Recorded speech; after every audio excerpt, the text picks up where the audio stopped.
जय हिंद। देखिए 2 अगस्त को मोदी जी ने एक नया प्लेटफॉर्म चालू किया पेमेंट के लिए, जिसका नाम है ई रूपी। ये यूपीआई की तरह ही काम करेगा, लेकिन एकदम यूनिक होगा। इससे चोरी नहीं हो पाएगी, जिस काम के लिए दिया जाएगा वही होगा। आखिर ये वर्क कैसे करेगा, इसको समझते हैं। बड़ा सिंपल सा चीज है, ये वर्क कैसे करेगा। देखिए, जो ई रूपी आया है वो एक्चुअल में ई रूपी ना होके वो यूपीआई का ही एक एडवांस वर्जन है। देखिए, रूपी यूपीआई के आगे ई रूपी कर दिए। अब यूपीआई है वो अलग टॉपिक की चीज हो जाता है। तो देखिए, इसका जो शुरुआत हुआ है 2 अगस्त 2021 को हुआ है, और यूपीआई जो था बहुत पहले से चल रहा है, 11 अप्रैल 2016 से ही चल रहा है। इन दोनों को बनाया है हमारी एनपीसीआई ने। ये क्या चीज है एनपीसीआई? इसको होता है national corporation, national payment corporation of India. यही देश में जितना भी पेमेंट होता है, आप ट्रांसफर कैसे भी करते हैं पैसा वगैरह, इसी को ये सारा चीज कंट्रोल करता है। इसे कहते हैं, इसी के अंडर सब आते हैं, इसलिए इसे अम्ब्रेला कहते हैं। मतलब इसी के छतरी के अंदर सब आते हैं, एनपीसीआई के अंतर्गत। अब ये कैसे काम कर रहा है समझिए ध्यान से इसको। ये है, इसमें मैसेज या क्यूआर कोड द्वारा आपको एक स्पेसिफिक कोई भी सुविधा भेजनी होगी, तो ये क्यूआर कोड द्वारा आएगा। क्यूआर का फुल फॉर्म क्या होता है? Quick response. ये बड़ी तेज रिस्पॉन्स करता है। कहीं पेमेंट कटाना है, क्विक रिस्पॉन्स तुरंत ये काट देता है। अब किसी के पास ही छोटका मोबाइल हुआ है ये वाला, अब इसमें क्यूआर कोड आएगा नहीं, तो इसमें एसएमएस जाएगा, शॉर्ट मैसेज सर्विस। ये एसएमएस के थ्रू आपको एक कोड मिल जाएगा। वो कोड जिसको दीजिएगा उतने बदले आपको वो सुविधा दे देगा। तो ये आता कैसे, अब ये कैसे काम करेगा इसको ध्यान से समझते हैं। जैसे अगर सरकार किसी को कंबल देना चाहती है, तो सरकार के पास पहले यही 2 ही रास्ते थे, या तो उसको कंबल दे या तो उसको पैसे दे। बीच में से पूरा कंबलों गायब हो जाता था, पैसों गायब हो जाता था। किताब देना चाहती है तो भाई कोई भी चीज, या कपड़ा देना चाहता है, खाना देना चाहती है, तो सरकार के पास यही रास्ते हैं। अगर सरकार खाना देगी तो दो कई तरह से घोटाला, लोग खाने का पैसा मार जाएंगे या खाने की क्वालिटी गिरा देंगे। अभी सरकार ने कहा था मास्क बांटने के लिए 20 रुपया की जगह पे 2 रुपया वाला मास्क बांट दिया था, 50 रुपया मास्क बोला था तो 2 रुपया वाला बांट दिया था। अलग अलग चीज में सरकार पहले देना कुछ चाहती है, वहां तक पहुंच नहीं पाता है, तो इसको ये पूरी तरह से खत्म कर देगा। क्योंकि ये स्पेसिफिक जिस पर्पज के लिए दिया जाएगा, आप वही काम यूज ही कर सकते हैं, और जिसे दिया जाएगा वही यूज कर पाएगा। कैसे करेगा इसको समझिए। जैसे मान के चलिए ये एक किसान है भाई साहब, इनको, ये एक पर्सन है, इनको किस यूज के लिए सरकार पैसा देगी? सरकार ने इन्हें 1000 रुपया देना चाहती है कि आप जाके फर्टिलाइजर यूरिया वगैरह खरीद लीजिएगा। तो अगर इनको कैश पैसा दिया जाता तो कोई गारंटी नहीं थी कि वो यूरिया खरीदते कि कुछ और खरीद लेते। तो अब सरकार क्या करेगी, इनके मोबाइल पर 1000 रुपए का एक क्यूआर कोड भेज देगी। अब ये किसान सोचेंगे कि मान के चलिए, सोचा कि एक काम करते हैं, 1000 का यूरिया की जगह पे ना दारू खरीद लेते हैं शराब के दुकान पे। तो इनके मोबाइल पे आया है 1000 का क्यूआर कोड, इनको लगेगा कि भैया कहीं चलेगा। अब ये दारू के दुकान पे जाके कहेंगे कि हमको 1000 का शराब दे दीजिए, तो वो कहेगा क्यूआर कोड दीजिए। तो शराब के दुकान वाला जब क्यूआर कोड को स्कैन करेगा ना, तो उसमें ये इनवैलिड कहेगा। क्यों? क्योंकि इस सब के पीछे खड़ा है एनपीसीआई। एनपीसीआई जो है, इसने शराब वाले को ये वाला क्यूआर कोड का एक जुड़वा भेजा ही नहीं है। मैच करेगा तब ना पेमेंट होगा, इसने भेजा ही नहीं है। इसने किसको भेज रखा है? भारत में जितने भी यूरिया के दुकान वाले हैं उनके पास भेज दिया है यहाँ पर। यानी ये क्यूआर कोड अगर इन्हें यूरिया या फर्टिलाइजर खरीदने के लिए दिया गया है, तो एक ही साथ एनपीसीआई क्या करता है, एक इनके मोबाइल पे भेजता है और एक सिस्टम में अपलोड कर देता है, किसके? फर्टिलाइजर यानी यूरिया वाले के पास। तो यानी ये वाला क्यूआर कोड ये हिंदुस्तान में कहीं भी जाएंगे यूरिया वाले के पास मैच कर जाएगा, बाकी ये किसी को दिखाएंगे मैच नहीं करेगा। तो देखिए, इनको 1000 का यूरिया भी मिल गया, आई चाह के भी इसका दूसरा यूज नहीं कर सकते। जैसे मान के चलिए ये बाबा है, इनको 2000 रुपए का इलाज कराने के लिए सरकार ने पैसा दिया कि भैया आप जाइए 2000 रुपए का इलाज करा लीजिएगा, ये फलाना दवा खरीद लीजिएगा, आपके बुढ़ौती के लिए काम आएगा। इन्होंने सोचा 2000 रुपया का हमारे पास क्या आ गया है, क्यूआर कोड आ गया है। एक काम करते हैं, 1000 रुपया का दवाई खरीदेंगे, पहले चलते हैं पोता के लिए ना खिलौना खरीद लेते हैं। हमारा पोतवा बड़ा हो गया, देख रहे हैं सीबीएसई बोर्ड वाला है यहाँ पे, इसके लिए सोचेंगे खिलौना खरीदने के लिए। अब खिलौना के जहाँ पे बिल बनवा लेंगे और कहेंगे देखिए हमारे पास 2000 का क्यूआर कोड है, आप इसी में से काट लीजिए, बस लो। खिलौनवा के दुकानिया वाला उस पर क्यूआर कोडवा को स्कैन करेगा ना, तो कहेगा इनवैलिड। काहे? ई भैया ई बैठल है कौन? एनपीसीआई। ये बहुत होशियार है। जैसे ही सरकार क्यूआर कोड देती है तो 2 गो देता है, एगो ई बाबा को देगा और जो दवाई इनको लेना है उस दवाई वाले के पास भेज देगा। इसका मतलब इनका 2000 का क्यूआर कोड इसका जो जोड़ा है मैच करेगा तभी ना जी, जैसे ताला चाबी मैच करना चाहिए कि नहीं करना चाहिए, तो इनका जोड़ा जो मैच करेगा दुनिया के किसी चीज से मैच नहीं करेगा। वो जब भी मैच करेगा तो दवाई वाले से मैच कर जाएगा। अभी जाएंगे 2000 रुपये जहां दवाई वाले को देंगे वो स्कैन करेगा, धड़ाक से हो जाएगा। यानी ये क्यूआर कोड जो एनपीसीआई देगी ई रूपी के तहत, वो जोड़ा में देगी, एक आपको देगी एक दुकान वाले को। इसीलिए कहता है जिसको देगी वही यूज करेगा, और जिस काम के लिए देगी वही काम कर सकते हैं। एक और एग्जांपल समझते हैं। मान के चलिए आजकल एजुकेशन में महिलाओं को एजुकेशन बहुत जरूरी है, तो महिला एजुकेशन के लिए बबनी को पैसा दिया गया कि जाओ तुम 5000 का किताब खरीदो, तुम पढ़ोगी देश आगे बढ़ेगा। तो 5000 रुपए की किताब के लिए इनके पास क्या भेज दिया गया, क्यूआर कोड भेज दिया गया, क्विक रिस्पॉन्स, तुरंत इनको पैसा मिल जाएगा। ये सोचेगी, सोच रहा 5000 की किताब खरीदने से अच्छा है ना चलते हैं ब्यूटी पार्लर में मेकअप करवा लेते हैं। मेकअप में बहुत पैसा लगता है, कुछ पोत देती हैं सब, एगो झाड़ू रख ले रहती हैं सब छोट साइज का, अखिया उठा देती हैं, ऐसे छज्जा जैसन बना देती हैं सब।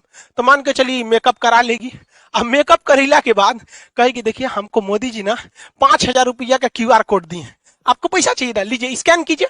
तो निकालेगी स्कैन करने के लिए, ब्यूटी पार्लर वाला कहेगा नॉट मैच, जा एक तो मेकअप हो गया, अब मैच ना करेगा। काहे कि जो एनपीसीआई है ना, इसने क्या किया है कि 5000 रुपया का क्यूआर कोड एकरा मोबाइल में तो भेजबे किया है, साथ ही साथ जिस किताब के लिए भेजा गया है वो किताब कहां कहां बेचती है, जहां जहां वो किताब बिकती है उस दुकानदार के पास भी है वहां पर, तो वही किताब ये वाले में मैच करेगा। समझ में आ गया कि नहीं आ गया?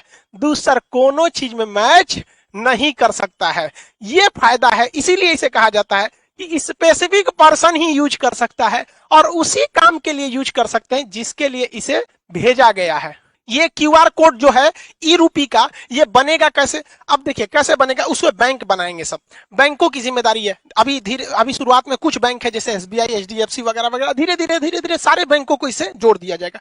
बैंक के पास ही ये अधिकार होगा ये प्रीपेड सर्विस देने के लिए। जैसे मान के चलिए बहुत सारी कंपनी है, डेल कंपनी है, अमेरिका की डेल कंपनी या कोई कंपनी है, वो चाहती है अपने किसी वर्कर को मुंबई भेजी है काम से कि अब मुंबई में उसको रहने के लिए बढ़िया होटल चाहिए, तो उसने वर्कर को दिया कि लो भैया 20,000 रुपया तुम ताज होटल में रह जाना, क्योंकि मेरी कंपनी का नाम होगा, ताज होटल में रहोगे तो। लेकिन वर्कर सोचेगा ताज होटल में ना रह के कोनो और होटल में रख दे तो पैसा बचा लेंगे, तो कंपनी को लॉस लगा कि नहीं लगा? तो अब कंपनियां क्या करेंगी, धीरे धीरे जब ये एडवांस होगा तो वो क्या करेगा, डेल कंपनी किसी बैंक को कहेगा कि हमको 20,000 रुपया का ताज होटल का एगो कूपन दे दीजिए, क्यूआर कोड दे दीजिए। तो ये 20,000 का देगा तो कुछ अपना चार्ज भी लेगा, 20,000 का देगा तो। अब बताइए ये आदमी जो कंपनी थी या सरकार थी उसने कूपन बनाने को दिया, तो ये बैंक किसको रिक्वेस्ट भेजेगा, एनपीसीआई को। ये 1 सेकंड के अंदर अंदर इसको कोड बना के दे देगा। एनपीसीआई 3 गो कोड बनाएगा। पहला एगो रखेगा अपने पास कि बाई दी में कोई विवाद हो गया तो हम मैच कर लेंगे, एगो उस वर्कर बाकी बैंक को दे देगा। तो बैंक किसको देगा, एगो वर्कर को कि हाँ भैया ले जाइए आप ताज होटल में रुकिएगा। एगो स्कैन करने के लिए कहां चल जाएगा, ताज होटल के पास। अब लो तुम ओबराय होटल में लगाओगे, किसी और होटल में लगाओगे, वो सुनबे नहीं करेगा। क्यों?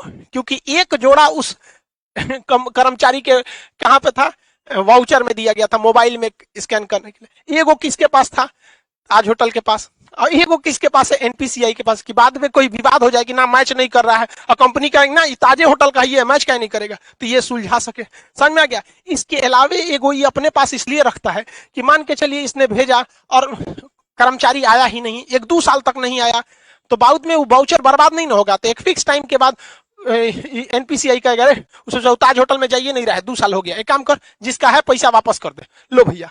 तो इतना वेल डिसिप्लिन हो जाएगा ये चीज जिसका कोई हद नहीं। अब सरकार पहले याद कीजिए, पहले राजीव गांधी जब प्रधानमंत्री हुआ करते थे उस समय की बात है, वो कहते थे 100 रुपया भेजती है सरकार तो 55 रुपया पहुंचता है। अब बताओ भाई, अब तो इसमें टेक्नोलॉजी का है, 100 रुपया भेजेगी सरकार तो 100 रुपया पहुंचेगा, और जो ने चीज काती भेजेगी वही चीज में पहुंचेगा, क्योंकि उसका जोड़ा 3 गो बनाया है। एगो एनपीसीआई रखा है, एक जिसके लिए आपको भेजा है, दूसरा जहां स्कैन करेंगे वहां पे। अब जैसे मान के चलिए किसी को, अब अपने इतना तो समझ ही गए, अभी सरकार ने कुछ मंत्रालय को इसमें किया है, आगे जाके सारी चीजों को इसी से जोड़ दिया जाएगा, वही काम ही आ सकता है। कई ऐसे डिपार्टमेंट है सरकार के जहां सरकार देती है पेट्रोल भरवाने का पैसा कि लीजिए फलाना अधिकारी हैं आप, पेट्रोल भरवा लीजिएगा 10,000 का और दौरा कीजिए गांव गांव में विकास हो रहा है कि नहीं। तो सर अधिकारी क्या करते थे सब, घर में सुतते थे सर, अब पेट्रोलों का पैसा बेच देते थे सर। अब सरकार ये ना करेगी, अब सरकार उनको 10,000 रुपया का पेट्रोल ना देगी, 10,000 रुपया का क्यूआर कोड देगी। लो बउआ तू 10,000 का क्यूआर कोड लो, और भारत के पेट्रोल पंप को भी वो क्यूआर कोड सेम दे देगी कि हमारा अधिकारी जहां आएगा पेट्रोल भरवाएगा क्यूआर कोड दिखाए दे देना। अब अगर वो घरे में बैठल है, कैश पैसा आना नहीं है, टाइम के अंदर खत्म नहीं होगा तो एनपीसीआई वापस पैसा सरकार को भेज देगा। अब लो, तो इसीलिए इसे कहा जाता है कि स्पेसिफिक पर्पज के लिए ही स्पेसिफिक इंसान ही यूज कर पाएगा। तो ये पूरा खेल चल रहा है एनपीसीआई के अंडर में, वो काफी मैच कर रहा है इसको। इसके और भी बहुत सारे फायदे हैं। पहला कि इसके लिए किसी भी तरह के नेट की जरूरत नहीं है, आपको जरूरत नहीं है, जो पैसा काटेगा उसको जरूरत है। अब मेरे पास क्यूआर कोड आ गया है तो हमको क्या जरूरत है नेट कोड का, जो पैसा काटना है जो दुकानदार है उसके पास रहना चाहिए, पर्सन के पास नहीं रहना चाहिए। इसके लिए किसी एप्लीकेशन की जरूरत नहीं है। पहले आप पेमेंट पैसा देते थे यूपीआई के थ्रू या किसी के थ्रू, तो आपको कोई ना कोई, चाहे गूगल पे रखिए, पेटीएम रखिए, भीम रखिए, फोन पे रखिए, अब बड़ी ज्यादा था ससुरा पेमेंट टाइप, तो कोई ना कोई एप्लीकेशन की जरूरत है। ऐसा कोई अभी एप्लीकेशन की जरूरत नहीं है, आपके मोबाइल पे क्यूआर कोड आ जाएगा, रजिस्टर मोबाइल। दूसरा, इसमें किसी भी तरह के रजिस्ट्रेशन की जरूरत नहीं है। अभी क्या है, कोई मोबाइल से करना चाहता है तो फोन पे डाउनलोड कर लेगा, ले ससुरा केवाईसी नहीं है, रजिस्ट्रेशन नहीं है, 20 गो झमेला है, इसमें कोई रजिस्ट्रेशन की जरूरत, कोई लिमिट भी नहीं है, कितना का क्यूआर कोड बनाना है कितना, कोई दिक्कत नहीं है। अभी ये शुरुआती फेज में, आने वाले 4-5 साल बाद ये बहुत ही ज्यादा बढ़ जाएगा। एक वक्त था, आज से 10 साल पहले लोग एटीएम यूज करने नहीं जाते थे। एगो बैंक का एटीएम था ससुरा, कौन बैंक का था, आईसीआईसीआई का था कि एचडीएफसी का, उसमें हम आज से 10-12 साल पहले एटीएम का कड़वा लगाए थे, तो अंदर लेके चल गया था, धक धक करने लगा था, सोचा हमारा कड़वा अंदर ले गया, देगा कि नहीं देगा। लेकिन आज देखिए एटीएम कितना फेमिलियर हो चुका है, तो धीरे धीरे ये भी काफी फेमिलियर हो जाएगा। अब आप समझ गए कि ये स्पेसिफिक काम में ही इसे यूज किया जा सकता है। आने वाले वक्त में सारे लोग अब ऐसे ही करेंगे। जैसे कोरोना में किसी को आपको खाना देना है, तो एक काम कीजिए, आपको मान के चलिए दिल्ली के लोगों को खाना देना है, तो आप क्या कीजिए, 1000 क्यूआर कोड बना लीजिए, और उस क्यूआर कोड का एक कॉपी तो एनपीसीआई के पास रहेगा, आपको दुइये को ना मिलेगा। तो आप क्या कीजिए, उस 1000 क्यूआर कोड को दिल्ली के होटल को दे दीजिए, और बाकी बचा को 1000 जनता को दे दीजिए। तो वो क्यूआर कोड कहां जाएगा, होटल में, खाइबे करेंगे, बाकी तो पैसा मिलेगा नहीं। तो जिस काम में जाएंगे अब पैसा वहीं यूज होगा। बहुत बहुत धन्य है भैया ये टेक्नोलॉजी जो आया, अगर ये टेक्नोलॉजी नहीं रहता, नेट इतना नहीं रहता, तो बहुत ये सब चीज बहुत मुश्किल थी। और एक तरह से अगर आप देखेंगे ना, तो डिजिटल इंडिया का यही फायदा है। और डिजिटल इंडिया को सफल बनाने में सबसे ज्यादा अगर कोई योगदान है तो जियो ने, जो शुरुआत में फ्री दिया, लोगों को इतना ना आदत दिला दिया कि लोग अब डिजिटल हो गए। पहले डाटा बहुत महंगा मिलता था, 999 में 1 GB ऐसे करके 3G मिलता था, और रात भर अगर डाटा ऑन हो गया, सुबह उठते आदमी देखता था डाटा ऑन, अरे बाप मर गए रे ससुरा, सब उड़ जाएगा। आज कोई टेंशन ही नहीं, सबका डाटा हमेशा ऑन रहता है। तो इसमें जियो ने भी बहुत ज्यादा योगदान दिया है, दुनिया में सबसे सस्ता डाटा हम लोग को देकर। आई होप आप इसको समझे होंगे। मिलेंगे नेक्स्ट क्लास में। जय हिंद।